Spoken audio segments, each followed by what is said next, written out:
മഹാഭാരതം 7. വരാഹൻ പൂർവികാരാധന സമ്പ്രദായം സ്ഥാപിച്ചു 4.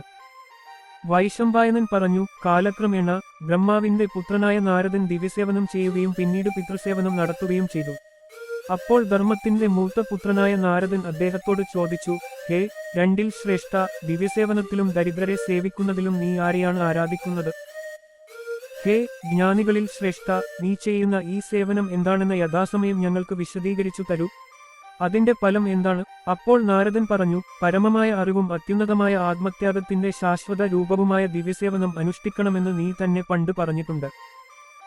അതിൽ നിന്ന് പ്രചോദനം ഉൾക്കൊണ്ട് ഞാൻ എപ്പോഴും വൈകുണ്ഠത്തിലെ അമർത്യനായ ഭഗവാനെ ആരാധിക്കുന്നു. അദ്ദേഹത്തിൽ നിന്നാണ് ലോകപിതാവായ ബ്രഹ്മാവ് ഭൂതകാലത്ത് ജനിച്ചത്. അവൻ എന്റെ പിതാവായ പരമപുരുഷനെ സൃഷ്ടിച്ചു. ആരുടെ ഇച്ഛയാൽ ഞാൻ ആദ്യപുത്രനായി ഗർഭം ധരിച്ചു. ഹേ സന്യാസി, നാരായണനെ ആരാധിച്ച ശേഷം ഞാൻ പിതൃക്കളെ ആരാധിക്കുന്നു.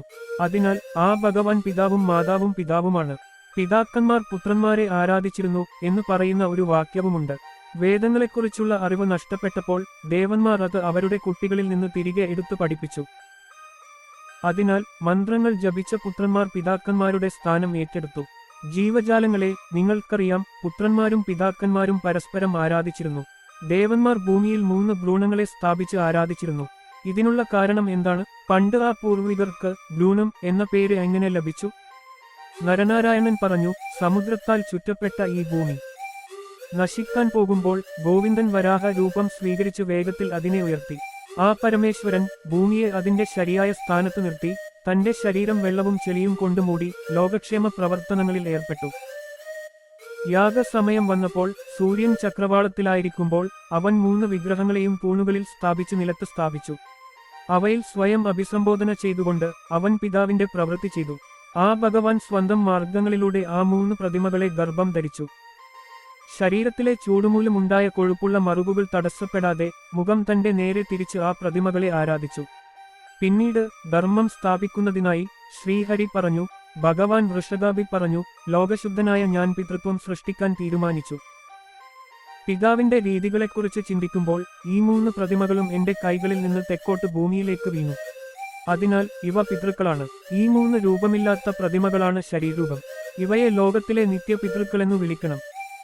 ഇവിടെ ഈ 3 പ്രതിമകളിലെ പിതാവിനെയും മഹാപിതാവിനെയും ഞാൻ എന്നു വിളിക്കണം. എന്നെക്കാൾ വലിയ ആരുമില്ല. എന്നെ ആരാധിക്കാൻ മറ്റാരുണ്ട്? എന്റെ പിതാവ് ആരാണ്? ഞാൻ പിതാവാണ്, പിതാവിന്റെ പിതാവ്. ഞാൻ കാരണമാണ്, ദേവന്മാരുടെ ദേവനായ വൃഷഭാവി പറഞ്ഞു. വരാഹൻ പർവ്വതത്തിൽ ദാനം ചെയ്തു, അദ്ദേഹത്തെ ആരാധിച്ചു, അവിടെ തന്നെ തുടർന്നു. ഹേ വിപ്രാണ, ഇത് ഭഗവാന്റെ കൽപ്പനയാണ്. ഭ്രൂണങ്ങളെ പിതാക്കൾ എന്ന് വിളിക്കുന്നു. ആ വൃഷഭാവിയുടെ വാക്കുകൾ അനുസരിച്ച് അവരെ ആരാധിക്കുന്നു. പിതാക്കന്മാർ, ദേവന്മാർ, ഗുരുക്കന്മാർ, അതിഥികൾ, പശുക്കൾ, 2 മുഖങ്ങളുള്ളവർ, പ്രവൃത്തികളാലും വാക്കുകളാലും ഭൂമിയെ ആരാധിക്കുന്നവർ വിഷ്ണുവിനെ തന്നെ ആരാധിക്കുന്നു. ആ ഭഗവാൻ എല്ലാ ജീവജാലങ്ങളുടെയും ശരീരത്തിലാണ്. സന്തോഷത്തിന്റെയും ദുഃഖത്തിന്റെയും അധിപനായ ശ്രീഹരി എല്ലാ ജീവജാലങ്ങൾക്കും തുല്യനാണ്. നാരായണൻ മഹാനും സർവാത്മാവും ആണെന്ന് ശ്രുതി പ്രഖ്യാപിക്കുന്നു. നാരായണന്റെ മഹത്തായ കഥയുടെ അവസാനം 5. വൈശമ്പായനൻ പറഞ്ഞു, ഹേ ജനമേജയന, നാരദൻ പറഞ്ഞ ഈ വാക്കുകൾ കേട്ട് നാരദൻ ഏകാന്തതയിൽ ദൈവത്തോട് വളരെ ഭക്തനായി. 1000 വർഷം നാരദന്റെ ആശ്രമത്തിൽ താമസിച്ച് ഭഗവാന്റെ കഥ കേട്ട ശേഷം അദ്ദേഹം അമരനായ ഹരിയെ കാണുകയും വേഗത്തിൽ തന്റെ ആശ്രമം സ്ഥിതി ചെയ്യുന്ന പർവ്വതത്തിലേക്ക് പോകുകയും ചെയ്തു. ആ മുനി നാരദനും അതേ ആശ്രമത്തിൽ വലിയ തപസ് ചെയ്യുകയായിരുന്നു. അനന്തശക്തിയുള്ള നീ പാണ്ഡവ രാജവംശത്തിന്റെ 2 പുത്രന്മാരാണ്. ഈ കഥ തുടക്കം മുതൽ കേട്ടതിനുശേഷം അമരനായ വിഷ്ണുവിനെ വെറുക്കുന്ന രാജാവെ, നീ ശുദ്ധനായി. അവന് മറ്റൊരു ലോകമോ ഈ ലോകമോ ഇല്ല. അവന്റെ പൂർവികർ വർഷങ്ങളോളം നരകത്തിൽ മുങ്ങിയിരിക്കണം. ഹേ മനുഷ്യരിൽ ശ്രേഷ്ഠ, വിഷ്ണുവിനെ ഒരു ആത്മാവായി മനസ്സിലാക്കണം. ഇതാണ് സത്യം. നമ്മുടെ ഗുരു കാന്തവതിയുടെ മകൻ ഈ അമരനായ മഹാത്മാവിനെക്കുറിച്ച് എന്നോട് പറഞ്ഞു. ഞാൻ ഇത് അദ്ദേഹത്തിൽ നിന്ന് പഠിച്ചു. ഞാൻ ഇത് നിങ്ങളോട് പറഞ്ഞിട്ടുണ്ട്. ജഗന്നാഥനായ സാക്ഷണ നാരായണനിൽ നിന്ന് നാരദനും ഈ രഹസ്യ ധർമ്മം ലഭിച്ചു. ഈ വിധത്തിൽ ഹരിഗീതയിൽ, ഭഗവത്ഗീത, സമസവിധി രീതിയിൽ ഈ മഹത്തായ ധർമ്മം നിങ്ങളോട് പറഞ്ഞിരിക്കുന്നു. കൃഷ്ണപായന വ്യാസനെ നാരായണനായി അറിയുക. ഹേ പുരുഷവക്ര, മഹാഭാരതത്തിന്റെ രചയിതാവ് മറ്റാരാണ്? ആ ഭഗവാനെ കൂടാതെ വിവിധ മതങ്ങളെക്കുറിച്ച് മറ്റാരാണ് സംസാരിച്ചത്? നിങ്ങൾ ആസൂത്രണം ചെയ്തതുപോലെ തന്നെ മഹത്തായ യാഗം നടത്തണം. നിങ്ങൾ അശ്വമേധ യാഗം ആസൂത്രണം ചെയ്തു. ധർമ്മം ചോദിച്ചു. സൗദി പറഞ്ഞു, ഈ മഹത്തായ കഥ കേട്ടതിനുശേഷം ലോകങ്ങളിൽ ഏറ്റവും ശ്രേഷ്ഠനായ ശൗനകൻ യാഗം പൂർത്തിയാക്കുന്നതിനുള്ള എല്ലാ നടപടികളും ആരംഭിച്ചു. നിങ്ങൾ കേട്ടതുപോലെ ഞാൻ നൈമിഷാരണ്യ നിവാസികളോട് ഈ നാരായണ കഥ പറഞ്ഞു. പണ്ട് നാരദൻ ഇത് നമ്മുടെ ഗുരുക്കന്മാരോട് പറഞ്ഞിരുന്നു. ആ സമയത്ത് ഋഷിമാർ, പാണ്ഡവർ, കൃഷ്ണൻ, ഭീമൻ എന്നിവർ ഇത് കേട്ടുകൊണ്ടിരുന്നു.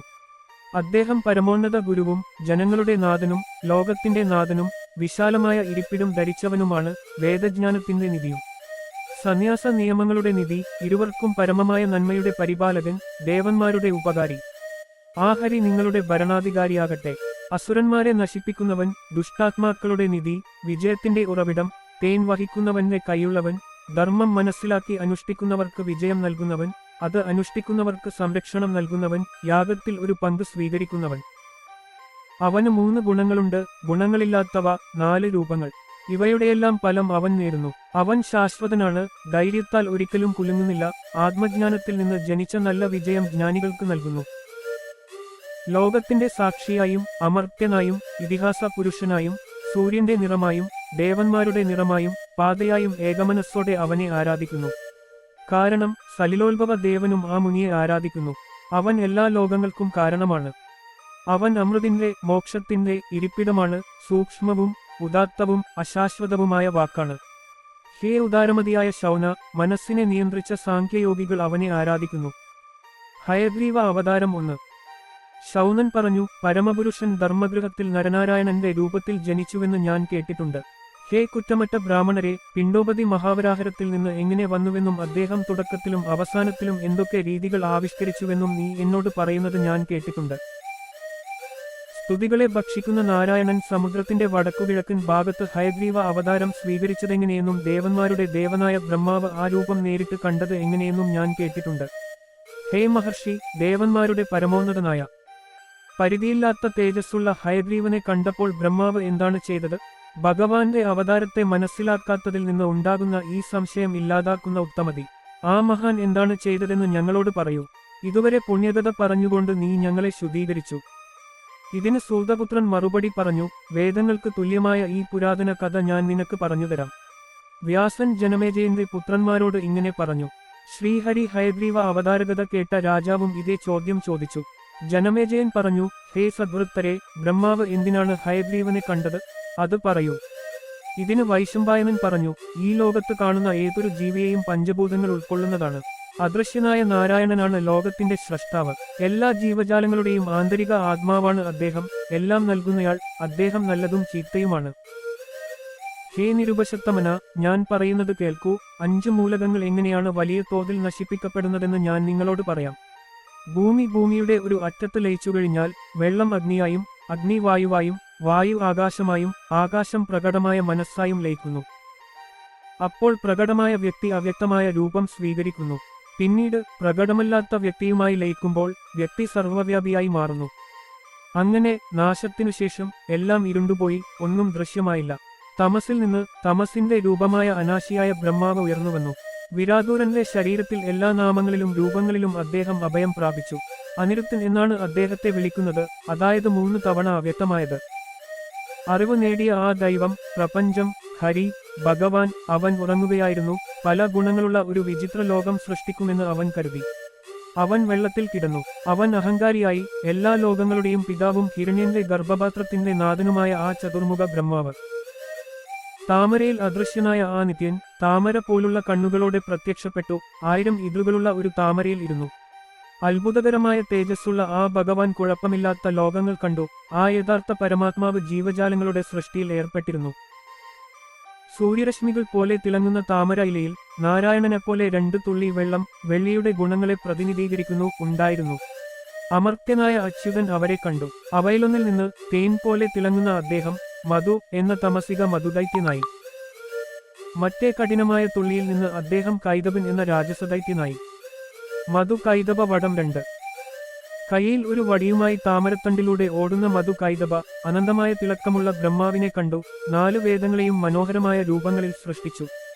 വിശാലമായ ഉയരമുള്ള അസുരന്മാർ വേദങ്ങളെ കണ്ടു. ബ്രഹ്മാവ് അവയെ നോക്കിക്കൊണ്ടിരിക്കുമ്പോൾ അവയെ പിടിച്ചെടുത്തു. അപ്പോൾ മഹാന്മാരായ ദാനവന്മാർ സനാതന വേദങ്ങൾ എടുത്ത് വേഗത്തിൽ വടക്കുകിഴക്കൻ കടലിൽ മുങ്ങി പാതാളത്തിൽ പ്രവേശിച്ചു. പിന്നീട് വേദങ്ങൾ മോഷ്ടിക്കപ്പെട്ടപ്പോൾ വേദങ്ങൾ നഷ്ടപ്പെട്ട ബ്രഹ്മാവ് വളരെ ദുഃഖത്തോടെ ദൈവത്തെക്കുറിച്ച് പറഞ്ഞു, വേദങ്ങൾ എന്റെ യഥാർത്ഥ കണ്ണുകളാണ്, വേദങ്ങളാണ് എന്റെ ഏറ്റവും ഉയർന്ന ശക്തി, വേദങ്ങളാണ് എന്റെ പ്രധാന അഭയം, വേദങ്ങളാണ് എനിക്ക് ഏറ്റവും ഉയർന്ന ബ്രഹ്മം. അസുരന്മാർ എന്റെ വേദങ്ങളെ ഇവിടെ നിന്ന് ബലമായി തട്ടിക്കൊണ്ടുപോയി. വേദങ്ങളില്ലാതെ എല്ലാ ലോകങ്ങളും എനിക്ക് ഇരുട്ടിൽ പോലെയാണ്. വേദങ്ങളില്ലാതെ എനിക്ക് എങ്ങനെ ലോകങ്ങളിൽ ഏറ്റവും മികച്ചത് സൃഷ്ടിക്കാൻ കഴിയും? അയ്യോ, വേദങ്ങളുടെ നഷ്ടം കാരണം ഞാൻ വളരെയധികം കഷ്ടപ്പെട്ടു. ദുഃഖവും നിറഞ്ഞ എന്റെ ഈ ഹൃദയം വേദങ്ങളുടെ അഭാവം മൂലം കഷ്ടപ്പെടുന്നു. ഇന്ന് എന്നെ ഈ ദുഃഖ സമുദ്രത്തിൽ നിന്ന് ആരാണ് രക്ഷിക്കുക? ആ വേദങ്ങളെ ഞാൻ പ്രിയപ്പെട്ടതായി കരുതുന്നുവെങ്കിൽ ആരാണ് അവ എനിക്ക് കൊണ്ടുവരിക? ഹേ ഭാഗ്യവാൻ, ഇതു പറഞ്ഞുകൊണ്ടിരുന്ന ബ്രഹ്മാവിൽ ബുദ്ധി ഉദിച്ചു. അദ്ദേഹം പാടി, ഹേ ജ്ഞാനികളുടെ രാജാവായ ഹരി. ബ്രഹ്മാവ് പറഞ്ഞു, ഹേ വേദഹൃദയമേ, നിനക്കു നമസ്കാരം. ഹേ എന്റെ പൂർവികനെ, നിനക്കു നമസ്കാരം. ഹേ ലോകങ്ങളിൽ ഒന്നാമനായ, എല്ലാ ലോകങ്ങളിലും പരമോന്നതനായ, സാഖ്യയോഗങ്ങളുടെ നിധിയായ കർത്താവെ, ഞാൻ നിന്നെ വണങ്ങുന്നു. ഹേ പ്രത്യക്ഷവും അവ്യക്തവുമായ ലോകങ്ങളുടെ സ്രഷ്ടാവേ, അചിന്തനീയമായ സമൃദ്ധിയുടെ പാതയിൽ പ്രപഞ്ചത്തിന്റെ സംരക്ഷകനെ, എല്ലാ ജീവജാലങ്ങളുടെയും ആന്തരികാത്മാവെ, സൃഷ്ടിക്കപ്പെടാത്തവനെ, എല്ലാ ലോകങ്ങളുടെയും അഭയസ്ഥാനമേ, ഹേ സ്വയംഭൂവായവനെ, ഞാൻ നിന്റെ കൃപയാൽ ജനിച്ചിരിക്കുന്നു. നിന്നിൽ നിന്ന് മാത്രമാണ് എന്റെ മാനസിക ജനനം, 2 ബഹുമതികൾക്ക് യോഗ്യമാണ്. നിന്റെ കണ്ണുകളിൽ നിന്ന് മാത്രമാണ് എന്റെ രണ്ടാമത്തെ പുരാതന ജനനം. നിന്റെ കൃപയിൽ നിന്ന് മാത്രമാണ് എന്റെ 3ാമത്തെ വാമൊഴി ജനനം. ഹേ വിഭു, നിന്നിൽ നിന്നു മാത്രമാണ് എന്റെ 4ാമത്തെ ശ്രവണ ജന്മം. ഹേ അച്യുതാര, നിന്റെ നാസാരന്ധ്രങ്ങളിൽ നിന്ന് ഞാൻ മറ്റൊരു ജന്മം എടുത്തിരിക്കുന്നു. നിന്നിൽ നിന്നാണ് എന്റെ 6ാമത്തെ അണ്ടജന്മവും ഉണ്ടായത്. ഹേ ഭഗവാനെ, ഇപ്പോൾ 7ാമത്തെ താമരജന്മം സംഭവിക്കുന്നു. അങ്ങനെ എല്ലാ സൃഷ്ടികളിലും ത്രിഗുണങ്ങൾക്ക് അതീതനായ ഞാൻ നിന്റെ പുത്രൻ എന്ന് വിളിക്കപ്പെടുന്നു. ഹേ പുണ്ടരീകാക്ഷന, ഞാൻ ആദിഗുണത്താൽ ഗർഭം ധരിച്ചിരിക്കുന്നു. നീ ദൈവം, ആത്മാവ്, പരമാത്മാവ്. വേദങ്ങളുടെ കണ്ണായി നീ എന്നെ സൃഷ്ടിച്ചു. വേദങ്ങളുടെ കണ്ണായി ഞാൻ കാലാതീതമായി ജനിച്ചു. എന്റെ ആ കണ്ണുകൾ, വേദങ്ങൾ, മോഷ്ടിക്കപ്പെട്ടു. ഞാൻ അന്ധനായി, നീ പ്രബുദ്ധനായി. ഞാൻ നിനക്ക് വളരെ പ്രിയപ്പെട്ടവനാണ്, നീ എനിക്ക് വളരെ പ്രിയപ്പെട്ടവനാണ്. എന്റെ കണ്ണുകൾ എനിക്ക് തരൂ. മധുകൈതവന വധം 3. വൈശമ്പായനൻ കഥ തുടരുന്നു. അങ്ങനെ ബ്രഹ്മാവിനാൽ സ്തുതിക്കപ്പെട്ടതിനുശേഷം സർവ്വവ്യാപിയായ ഭഗവാൻ ഉറക്കത്തിൽ നിന്ന് ഉണർന്ന് വേദങ്ങളുടെ പ്രവൃത്തിയിൽ ഏർപ്പെട്ടു. സമ്പത്തും യോഗവും നിറഞ്ഞ 2ാമത്തെ ശരീരം അദ്ദേഹം ധരിച്ചു. ചന്ദ്രനെപ്പോലെ തിളക്കമുള്ള ശരീരവും മനോഹരമായ മൂക്കുമുള്ള ശുദ്ധമായ വേദങ്ങളുടെ അധിപനായി അദ്ദേഹം മാറി. നക്ഷത്രങ്ങളും നക്ഷത്രരാശികളുമുള്ള ആകാശം അദ്ദേഹത്തിന്റെ തലയായി. സൂര്യരശ്മികൾ പോലെ മുടി നീണ്ടു വീണു. അദ്ദേഹത്തിന്റെ ചെവികൾ ആകാശവും പാതാളവുമായിരുന്നു. അദ്ദേഹത്തിന്റെ നെറ്റി അസുരന്മാരെ വഹിക്കുന്ന ഭൂമിയായിരുന്നു. ഗംഗയും സരസ്വതിയും അദ്ദേഹത്തിന്റെ ചെവികളായിരുന്നു. 2 സമുദ്രങ്ങൾ അദ്ദേഹത്തിന്റെ പുരികങ്ങളായിരുന്നു. ചന്ദ്രനും സൂര്യനും അദ്ദേഹത്തിന്റെ കണ്ണുകളായിരുന്നു. മാല അദ്ദേഹത്തിന്റെ നാസാരന്ധ്രങ്ങളായിരുന്നു. ഓം അദ്ദേഹത്തിന്റെ അലങ്കാരമായിരുന്നു. മിന്നൽ അദ്ദേഹത്തിന്റെ നാവായിരുന്നു. ഹേ രാജാവേ, സോമപരനെപ്പോലുള്ള പിതാക്കന്മാർ അദ്ദേഹത്തിന്റെ പല്ലുകളായിരുന്നു. ഗോലോകവും ബ്രഹ്മലോകവും ആ മഹാത്മാവിന്റെ ചുണ്ടുകളായിരുന്നു. ഹേ രാജാവേ, അദ്ദേഹത്തിന്റെ കഴുത്ത് രാത്രിയായിരുന്നു. ഗുണങ്ങൾക്കപ്പുറമുള്ള രാത്രിയായിരുന്നു. അങ്ങനെ വിവിധ വിഗ്രഹങ്ങളാൽ ചുറ്റപ്പെട്ട രോമാവൃതമായ തലയും സർവജ്ഞാനവുമുള്ള ആ ഭഗവാൻ അവിടെ നിന്ന് ആന്തരിക ഭക്ഷണം നേടി ദേവന്മാരുടെ കൊട്ടാരത്തിൽ പ്രവേശിച്ചു. ദേവന്മാരുടെ കൊട്ടാരത്തിൽ പ്രവേശിച്ച് ഉന്നത യോഗത്തിൽ പ്രാവീണ്യം നേടിയ അദ്ദേഹം ഉപദേശങ്ങൾക്കനുസൃതമായി ഒരേ സ്വരത്തിൽ ഉദ്ദിതമാലപിച്ചു. ആ ശബ്ദം മരുതനിയുടെ ശബ്ദവും എല്ലാ ജീവജാലങ്ങളുടെയും ഗുണങ്ങളും സംയോജിപ്പിച്ച് മധുരവും പവിത്രവുമായ ഒരു മഹത്തായ ശബ്ദമായി മാറി. പിന്നെ കാലത്താൽ ബന്ധിതരായ 2 അസുരന്മാരും വേദങ്ങളെ രസതലത്തിൽ സ്ഥാപിച്ച് ശബ്ദത്തിന്റെ ദിശയിലേക്ക് ഓയിത്തി. അതേസമയം ഹയശിരോധരൻ പാതാളത്തിൽ നിന്ന് എല്ലാ വേദങ്ങളും എടുത്ത് ബ്രഹ്മാവിന് തിരികെ നൽകി.